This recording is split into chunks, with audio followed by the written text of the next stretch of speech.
brought to you by Nova शुद्ध घी। जब जब खाए दिल खुश हो जाए, सदियों का नोवा शुद्ध देसी घी, सपना स्वस्थ भारत का। I love घी। बहुत से ऐसे गांव के ताल के इलाके हैं जहां मकान डूबे और उसके बावजूद भी हरियाणा सरकार का फ्लड डिक्लेयर ना करना। इनको इतिहास से सीखना चाहिए। 2023 के अंदर जब फ्लड डिक्लेयर किया गया था और पटवारियों की कमी थी, तो कौशल रोजगार निगम से हमने क्षतिपूर्ति सहायक की भर्ती करी और आज तो ये हालत है कि इरिगेशन चैनल सूखे पड़े हैं और आदेश है सरकार के कि फ्लड इफेक्टेड एरिया का पानी इरिगेशन चैनल्स में ना डाला जाए। हरियाणा तक के साथ हैं प्रदेश के पूर्व डिप्टी सीएम चौधरी दुष्यंत सिंह चौटाला। दुष्यंत जी से बात करते हैं। पंजाब के बाद हरियाणा में भी बाढ़ के हालात बने, बड़े हलकों में आपने सर्वे किया, जाके आए, लोगों का दुख सुख पूछा, तो पूरे हरियाणा की इसको आपदा को किस तरह देखते हैं?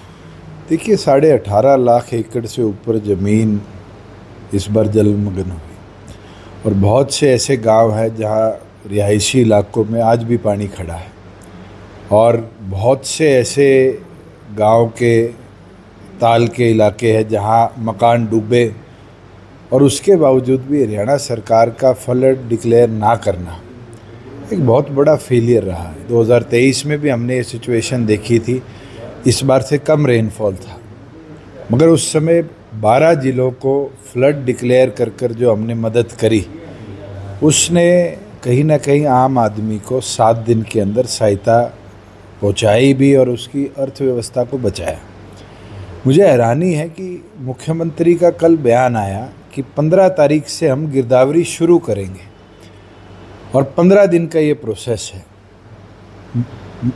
इस चीज़ को अगर आप समझो, देखो, तो क्या व्यक्ति जिसके घर को नुकसान हुआ है वो भी इंतज़ार करेगा कि 1 अक्टूबर के बाद डिसम्बर्समेंट शुरू होगी?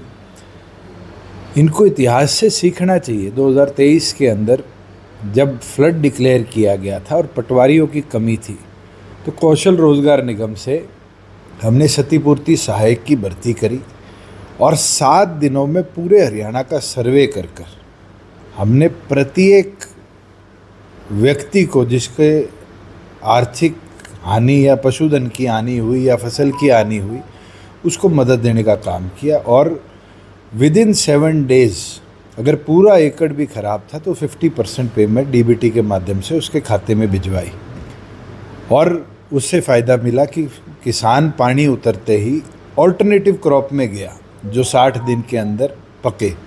आज भी वो ज़रूर थी, मगर सरकार विफल रही है और मुझे लगता है मिसमैनेजमेंट और बैड प्लानिंग का नतीजा है। जो स्टोन पिचिंग हमारे बांधों पर होनी चाहिए थी, समय अनुसार वो नहीं हुई। जो हमारी ड्रेन्स हैं उनकी सफाई होनी चाहिए थी, वो नहीं हो पाई। पंप सेट की व्यवस्था जो जिला दर जिला होना चाहिए थी, वो नहीं हो पाई और आज तो ये हालत है कि इरिगेशन चैनल सूखे पड़े हैं और आदेश है सरकार के कि फ्लड इफेक्टेड एरिया का पानी इरिगेशन चैनल्स में ना डाला जाए।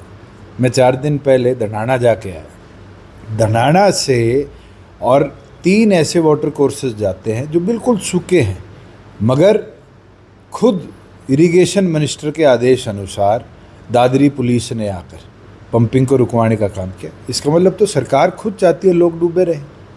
इस तरह की अगर व्यवस्था बनी है तो इसके पीछे सरकार का फेलियर बहुत बड़ा है। आज लास्ट डेट थी पोर्टल पे, क्षतिपूर्ति पोर्टल पे अपना आवेदन करने की, लेकिन उसमें चलो ये हर बार 5-5 दिन करके डेट बढ़ा रहे हैं, उसमें गांव का नाम नहीं मिलता। वो कहते हैं जब बाढ़ ग्रस्त एरिया घोषित करोगे तो गांव का नाम पूरा रिकॉर्ड मिलेगा। क्षतिपूर्ति जो पोर्टल है पूरा काम ही नहीं कर रहा। देखिए, बाढ़ डिक्लेयर करना ही सबसे इम्पोर्टेंट है। अगर बाढ़ डिक्लेयर होती है तो गवर्नमेंट ऑफ इंडिया के कई ऐसे प्रोविजंस हैं जो नेशनल डिज़ास्टर रिलीफ फंड के माध्यम से, स्टेट डिज़ास्टर रिलीफ फंड के माध्यम से आम व्यक्ति तक पहुंच सकते हैं। जैसे अगर किसी का ट्यूबवेल डूब जाता है या ट्यूबवेल का कमरा गिर जाता है, आज सरकार की प्रोविज़न के अंदर इन दोनों चीज़ों के लिए कोई प्रावधान नहीं दिया। जो लिस्ट निकाली है सरकार ने, उनमें ट्यूबवेल के नुकसान की भरपाई का कोई प्रोविज़न नहीं है। अगर किसी के घर में क्रैक्स डेवलप हो जाते हैं तो आप उसको 15% से नीचे डिक्लेयर कर कर छोड़ने का काम करोगे। हमने तो उस समय भी 15-15 हज़ार रुपया हाउस रिपेयर वर्क्स के लिए देने का काम किया था। तो मुख्यमंत्री को शायद पुराना रिकॉर्ड देखना चाहिए और वो प्रोविज़न देखने चाहिए जो 2023 के अंदर हमने बनाए थे। मुख्यमंत्री की राहत योजना को जो राहत दे रहे हैं, हिसार में उन्होंने कहा कि खजाने भरे पड़े हैं, पैसों की कोई कमी नहीं है, डिजास्टर फंड भी पूरा रिलीज करेंगे। करना चाहिए। आज हर स्टेट के पास डिज़ास्टर फंड के अंदर पैसा पड़ा है, मगर वो तो आपकी एबिलिटी है कि उसको मैक्सिमम जनता तक पहुंचाने का आप काम कैसे करोगे। ये आपकी कैपेबिलिटी है कि जिसके नुकसान हुआ है समय अनुसार उसकी मदद कैसे करने का काम करो। सैनी सरकार के जो राहत के काम हैं उनसे संतुष्ट हैं आप? मैं तो मानता हूँ पूरी तौर पर विफल रही है। आप खुद उठाकर देखो कि मैंने जब कुरुक्षेत्र ज़िले का दौरा किया उस समय मारकंडा का पानी पुल को टच करता हुआ चल रहा था, और उसके बाद वहाँ ग्रामीणों से चर्चा करी तो SYL और आपके जो यमुना कनाल है उसके अंदर पानी को डाइवर्ट किया गया, दरवाजे खोले गए। क्या ये चीज़ प्लानिंग का हिस्सा नहीं होना चाहिए था?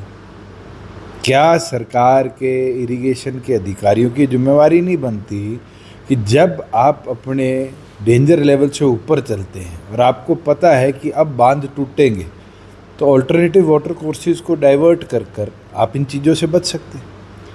आज आप उठाकर देखिए हाईवेज़ के कारण बहुत से सबमर्ज्ड एरिया बचे, मगर कई ऐसे ऑल्टरनेटिव एरियाज़ बन चुके जो अब जहां हाईवेज़ के भरत के लिए मिट्टी की निकासी हुई है उन एरियाज़ की वजह से डाइवर्जन हुआ है।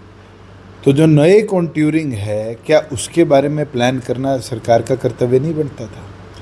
और ख़ास तौर पर मुझे वो मीटिंग भी याद है 2023 के फ्लड के बाद, जिसके अंदर मारकंडा रिवर की ड्रेसिंग होनी थी, मिट्टी निकलनी थी, और मैं अब गया लोगों से पूछा तो 2 साल में सरकार ने ड्रेसिंग भी करवाने का काम नहीं किया, जबकि इरिगेशन को जो फ्लड और ड्रॉट फंड होता है जिसकी अप्रैल में बैठक होती है उसमें एडिशनल पैसा दे रखा है इन कार्यों के लिए। हरियाणा सरकार ने इस पर जो आपदा प्रबंधन की जो बैठक है वो बैठक भी नहीं बुलाई। ये तो शॉकिंग चीज़ है कि मुख्यमंत्री और चीज़ों में इतनी व्यस्त है कि जो ईयरली प्रोग्राम्स हैं उनको ही सेटल नहीं कर पा रहे, और ऐसा लगता है मुख्यमंत्री की बजाय आज अधिकारी सरकार को ज़्यादा चलाने का काम करे। दुष्यंत जी, आपको क्या लगता है, प्रधानमंत्री जी पंजाब का दौरा करके गए, हिमाचल का दौरा करके गए, लेकिन हरियाणा की तरफ नहीं आए? हरियाणा के ऊपर से उड़ के गए, हरियाणा के ऊपर से उड़ के आए। आप देखते तो सही नुकसान तो हमारे प्रदेश में भी हुआ है। आपने पंजाब को 1600 करोड़ दिए, हिमाचल को 1500 करोड़ दिए। क्या हरियाणा के किसान की पीड़ा को वो नहीं समझ सकते?